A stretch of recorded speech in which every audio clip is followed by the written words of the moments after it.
Assalamualaikum warahmatullahi wabarakatuh. Perkenalkan, nama saya Dian Putri dengan NIM 03200132. Di sini saya akan mempresentasikan tugas manajemen kelas. Yang pertama, pengertian manajemen kelas. Manajemen kelas terdiri dari dua kata, yaitu manajemen dan kelas. Manajemen berasal dari bahasa Inggris, yaitu manajemen, yang diterjemahkan pula menjadi pengelolaan, berarti proses penggunaan sumber daya secara efektif untuk mencapai sasaran. Pengelolaan ialah proses yang memberikan pengawasan pada semua hal yang terlibat dalam pelaksanaan, kebijaksanaan, dan pencapaian tujuan.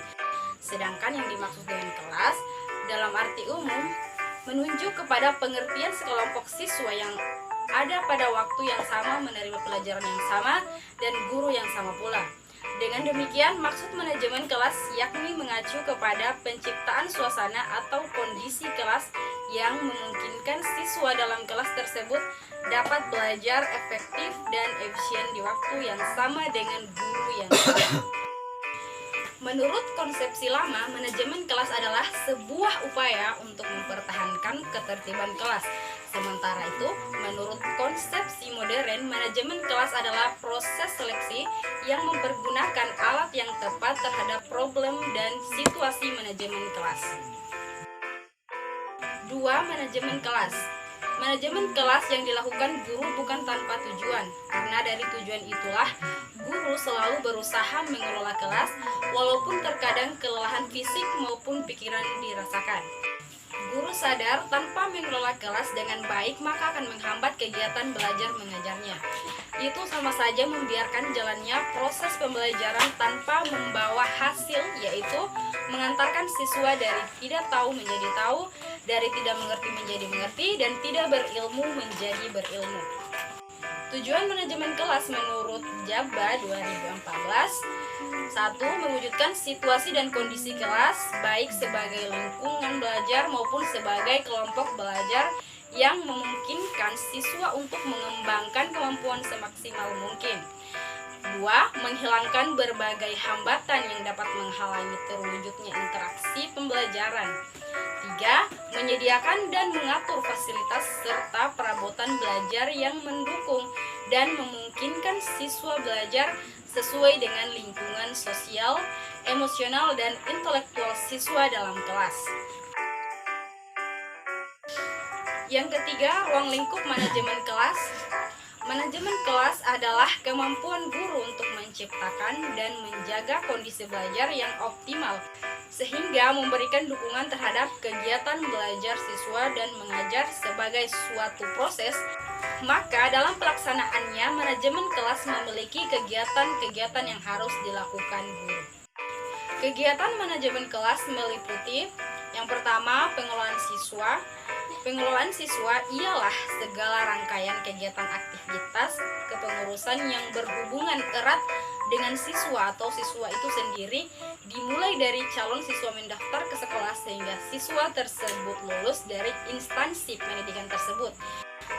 Kedua, pengelolaan fisik. Pengelolaan yang bersifat fisik meliputi pengadaan dan peraturan ventilasi, tempat duduk siswa, alat-alat peraga pembelajaran, dan lain-lain.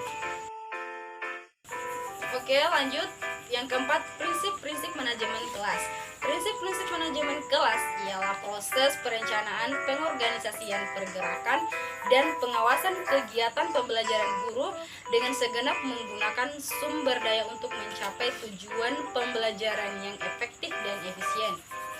Prinsip-prinsip manajemen kelas yang dikemukakan oleh Jamrah yaitu: yang pertama, hangat dan antusias. Kedua, tantangan. Ketiga, bervariasi. 4, keluasan. 5, penekanan pada hal-hal yang positif.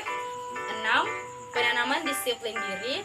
Yang ketujuh, stabilitas atau emosi stabil. 8, optimis dan percaya diri. 9, kesederhanaan atau penampilan dan pakaian. 10, adil. 11, humoris. 5. Fungsi manajemen kelas.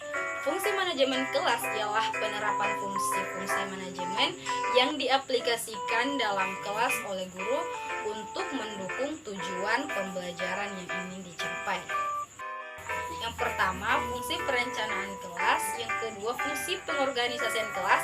Yang ketiga, fungsi keterampilan kelas. Dan yang keempat, fungsi pengendalian kelas. Yang keenam, pendekatan manajemen kelas.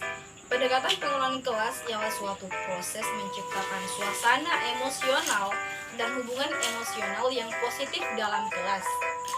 Pendekatan manajemen kelas yang pertama ada pendekatan kekuasaan, kedua pendekatan ancaman, ketiga pendekatan kebebasan, keempat pendekatan tingkah laku, kelima pendekatan pengajaran, keenam pendekatan resep, ketujuh pendekatan proses kelompok, kedelapan pendekatan penguatan, kesembilan pendekatan pluralistik, 10 pendekatan sosio-emosional, 11 pendekatan sistem. Yang ketujuh, komponen-komponen keterampilan dalam manajemen. Komponen-komponen keterampilan yang harus dimiliki oleh seorang guru dalam mengelola kelas ini pada umumnya dibagi menjadi dua bagian, yaitu keterampilan penciptaan dan pemeliharaan kondisi belajar yang optimal atau bersifat preventif, dan keterampilan pengembangan kondisi belajar yang optimal. Langkah-langkah dasar dapat dilakukan guru dalam menganalisis dan memodifikasi tingkah laku, diantaranya yaitu yang pertama, merumuskan tingkah laku yang diubah secara operasional. Yang kedua, mengamati frekuensi tingkah laku yang perlu diubah. Yang ketiga, menciptakan situasi belajar atau treatment sehingga terjadi tingkah laku yang diinginkan. Yang keempat, mengidentifikasi reinforcers yang potensial. Yang kelima, memperkuat tingkah laku yang diinginkan dan jika perlu digunakan prosedur-prosedur untuk memperbaiki tingkah laku yang tidak pantas.